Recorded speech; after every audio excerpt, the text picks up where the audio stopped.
Good morning students. नमस्कार।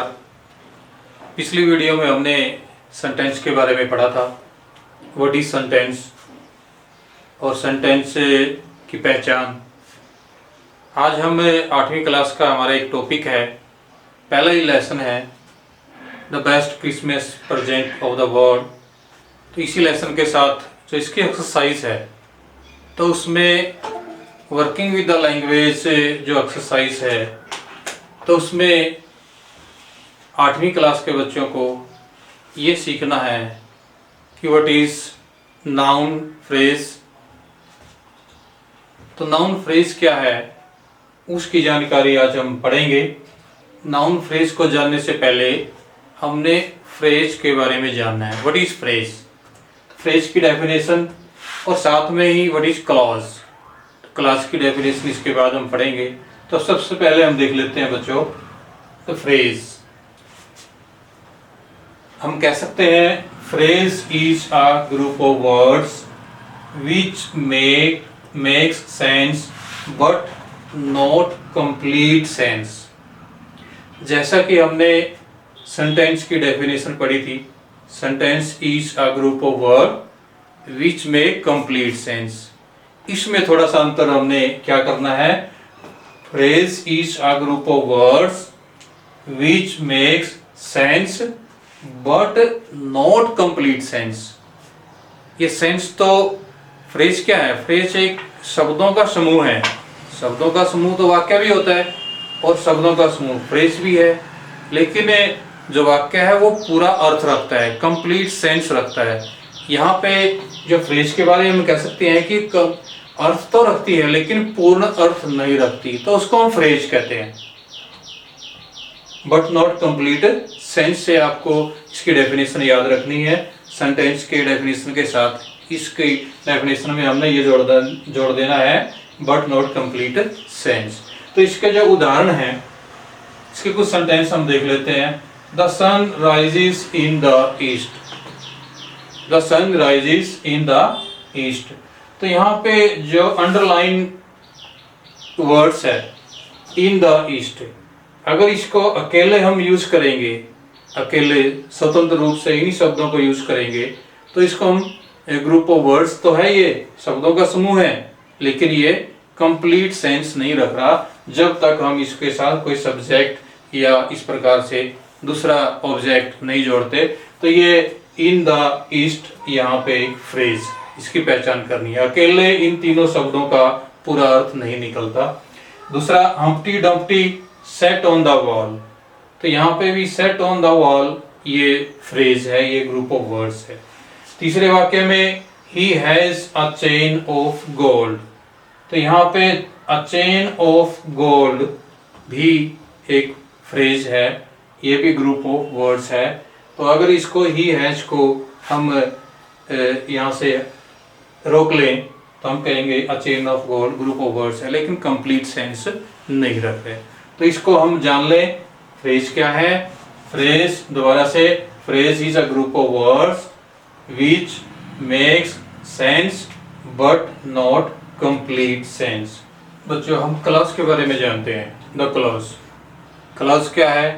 Clause is a group of words which forms part of a sentence and contains a subject and a predicate। तो यहाँ पे sentence का एक part है clause. Sentence क्या है? Sentence is a group of word which has complete sense. तो उसी वाक्य में हम कह सकते हैं clause is a group of words which forms part of a sentence. उस वाक्य का भाग होता है, उस वाक्य के अंदर कुछ वर्ड्स जो एक क्लॉज के रूप में तो वाक्य का भाग होता है। And contains a subject and predicate. और जो ग्रुप ऑफ वर्ड्स है उसमें एक सब्जेक्ट भी होता है और एक प्रेडिकेट। सब्जेक्ट और प्रेडिकेट क्या है सेंटेंस में? सब्जेक्ट तो जो वाक्य के जिसके बारे में वाक्य करता, सब्जेक्ट क्या होता है? करता।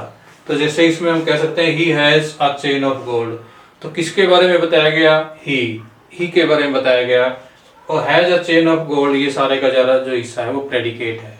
अब हम क्लोज की बात करते हैं। इसी वाक्य को अगर हम देखें, he has a chain which is made of gold, तो इसमें जो विच शब्द आया है, which is made of gold, तो ये which is made of gold ये प्रेडिकेट है और जो विच उसका सब्जेक्ट है। तो ये सारे का सारा जो मिला के विच से लेकर गोल्ड तक का जो भाग है, जितने भी ये वर्ड्स है, ये सारे के सारे क्लोज के रूप में आ रहे हैं। तो इसको हम क्लोज कहेंगे, क्योंकि इस क्लोज में विच के रूप में सब्जेक्ट है और इज मेड ऑफ गोल्ड इसका प्रेडिकेट है। तो इसको अलग भी अगर हम करने, which is made of gold, तो ये क्लोज है। क्लोज की जानकारी भी आप इसको फ्रेज के साथ क्लोज को भी अगर आप समझ रखेंगे तो आपको और ज़्यादा अगली क्लासों में ये काम आएगा।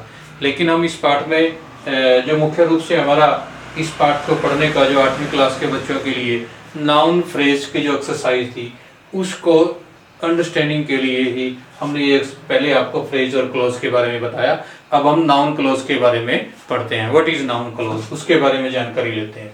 हम नाउन फ्रेज जो इसको समझाने का हमारा मुख्य मकसद था, भाई फ्रेज के बारे में आपकी समझ होनी चाहिए, और फ्रेज को समझ लेंगे तो उसके बाद आप नाउन फ्रेज को समझ सकते हैं। नाउन की जानकारी आपको पहले से ही है, पिछली कक्षाओं में आपको नाउन के बारे में बताया गया है। नाउन क्या है, what is noun? Noun is a word that denotes in the name of person, place and things। Noun जो पर्सन, प्लेस एंड थिंग्स का जो नाम के बारे में आपको जानकारी देता है, उसको नाउन कहते हैं।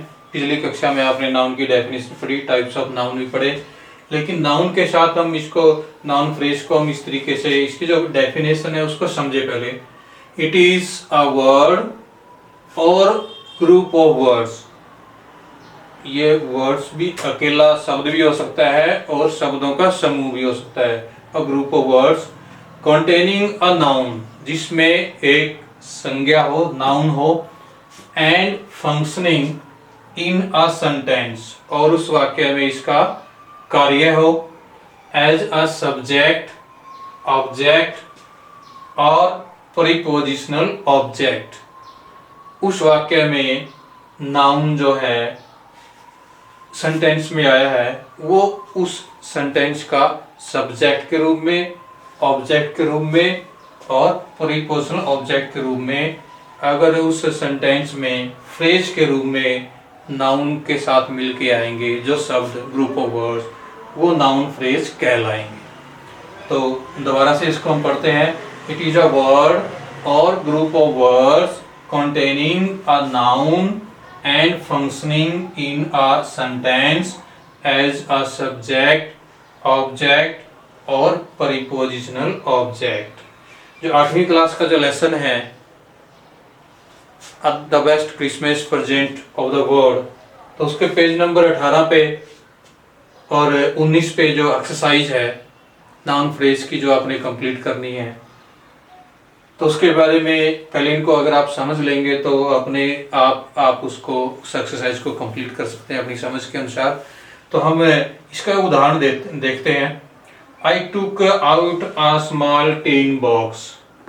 तो बच्चों, a small tin box मैंने जो अंडरलाइन किया है, ये पूरा का पूरा एक सेंटेंस है। इस सेंटेंस में जो ये हिस्सा है, ये जो आर्टिकल है, स्मॉल एक एडजेक्टिव है, टीन भी एक एडजेक्टिव है, मतलब जो मेटल है, और बॉक्स जो है ये नाउन है।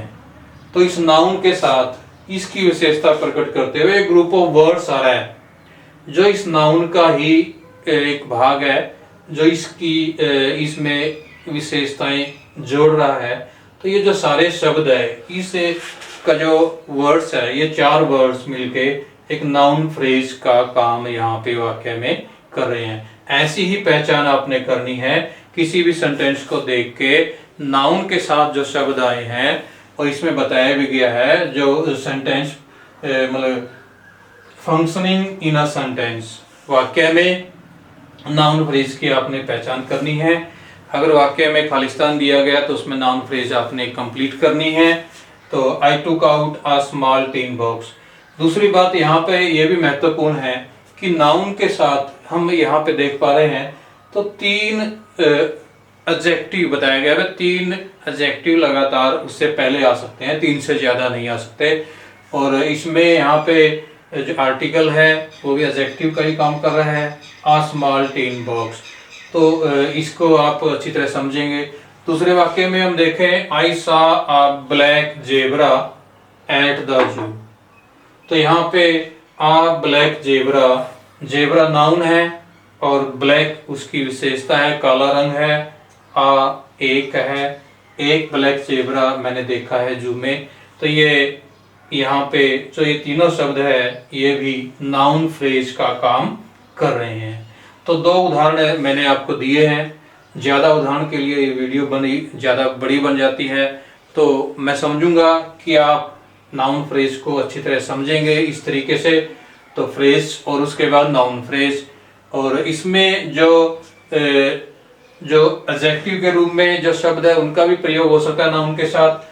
आर्टिकल के जो ए एंड द जो आर्टिकल है उनका भी प्रयोग हो सकता है नाउन के साथ। और जो प्रीपोजिशनल वर्ड है एट, इन, जैसे इसमें भी जो एट की प्रीपोजिशन के रूप में ये नाउन फ्रेज आई गई है प्रीपोजिशन ऑब्जेक्ट के रूप में। तो बच्चों आप ध्यान से इनको पढ़ेंगे। जो एक्सरसाइज है तो उस पे पेज नंबर 18 पे और पेज नंबर 19 पे उसको आप करेंगे, प्रैक्टिस करेंगे बार बार। बुक में अगर पता रहे, बुक के सारे जो पूरे लेसन को पढ़ के आप बुक में से भी वाक्यों को छांट सकते हैं और उसमें नाउन फ्रेज की पहचान कर सकते हैं। इसी के साथ आप अपना होमवर्क कंप्लीट करके और नाउन फ्रेज को अच्छी तरह समझ लेंगे। धन्यवाद।